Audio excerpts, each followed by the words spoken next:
हुजूर अलैहिस्सलातु वस्सलाम का इरशाद मुक़द्दस है कि सब्र का बदला जन्नत है।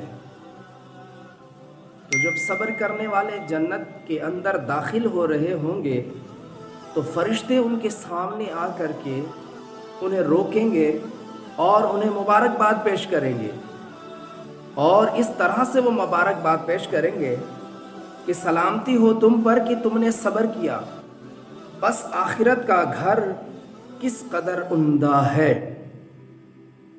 हज़रत इमाम ज़ैनुल आबिदीन रज़ियल्लाहु ताला अन्हु फरमाते हैं कि क़यामत के दिन सब्र करने वालों को पुकारा जाएगा तो कुछ लोग हाजिर होंगे,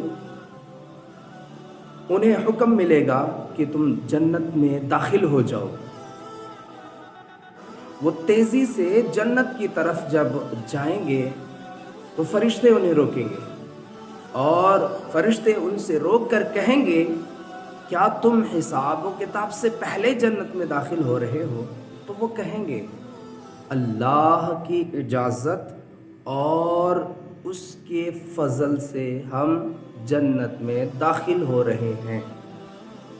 फरिश्ते तो उनसे कहेंगे कि तुम कौन लोग हो? तो वो कहेंगे, हम सब्र करने वाले हैं। फरिश्ते उनसे कहेंगे कि तुमने किस कदर सब्र किया, कौन सा सब्र किया है जो हिसाब व किताब से पहले जन्नत में दाखिल हो रहे? तो वो लोग कहेंगे कि हमने अपने नफ्सों को अल्लाह की इताअत पर कायम रखा और हमने अपने नफ्सों को नाफरमानी से बचा के रखा और हमने दुनिया की मुसीबतों पर सब्र किया।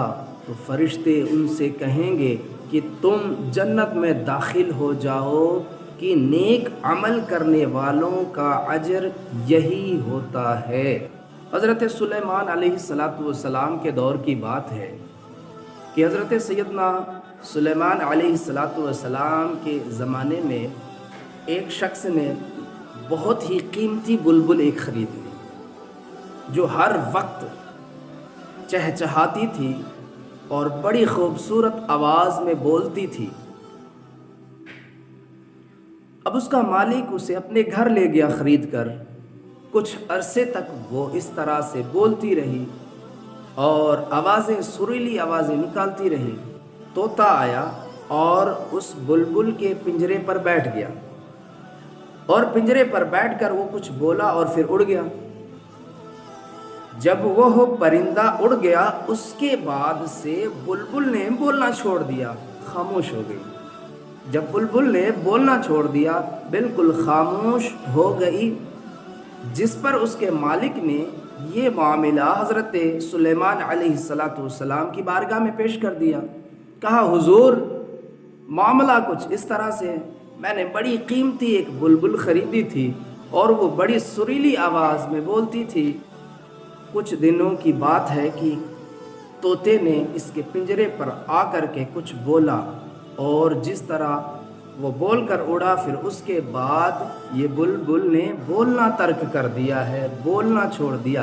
हज़रत सुलेमान अलैहिस्सलातु वस्सलाम ने कहा, ठीक है, आप उस पिंजरे को मेरे पास लाओ। तो बुलबुल पिंजरे समेत हुजूर सैयदना सुलेमान अलैहिस्सलातु वस्सलाम की बारगाह में पेश किया। तो हज़रत सुलेमान अलैहिस्सलातु वस्सलाम ने उस बुलबुल से इस तरह खामोशी की वजह पूछी, जिस पर उस बुलबुल ने कहा कि हुजूर, मैं अपने वतन, जंगल और आज़ादी को याद करके रोती थी। मेरे रोने और चिल्लाने को ये गीत समझते थे और ये गाना समझते हैं, लोग मुझसे मोहब्बत करते हैं।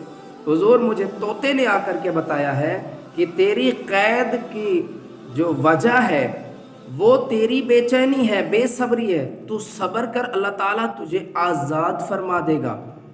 जब से उस तोते ने मुझे ये बात बताई है, उसी वक्त से मैंने सब्र कर लिया है।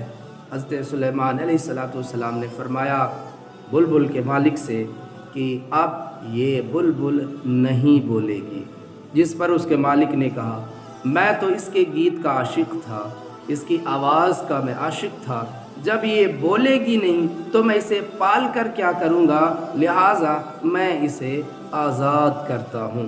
پنجرے کا جب اس نے دروازہ کھولا تو بلبل اڑی، اور اڑتے ہوئے اس نے پھر بولنا شروع کیا اور اس نے کہا، پاک ہے وہ ذات جس نے مجھے انڈے میں بنایا اور مجھے ہوا میں اڑایا، پھر پنجرے میں صبر دے کر مجھے آزاد کیا۔ بہرحال صبر ایک عظیم خوبی ہے۔ مسلمان جب پورے مہینے رمضان المبارک کے روزے رکھتا ہے اور پوری طرح سے شریعت کے احکام کی پابندی کرتا ہے تو روزہ اس کے اندر صبر کی ایک طاقت پیدا کرتا ہے، قوت کو پیدا کر دیتا ہے۔ اسی لیے نبی کریم صلی اللہ علیہ وسلم نے فرمایا ہے کہ شہر الصبر، یہ صبر کا مہینہ ہے۔ اللہ تعالیٰ اس مقدس مہینے کے ان روزوں کے صدقے ہمیں بھی صبر کی توفیق عطا فرمائے۔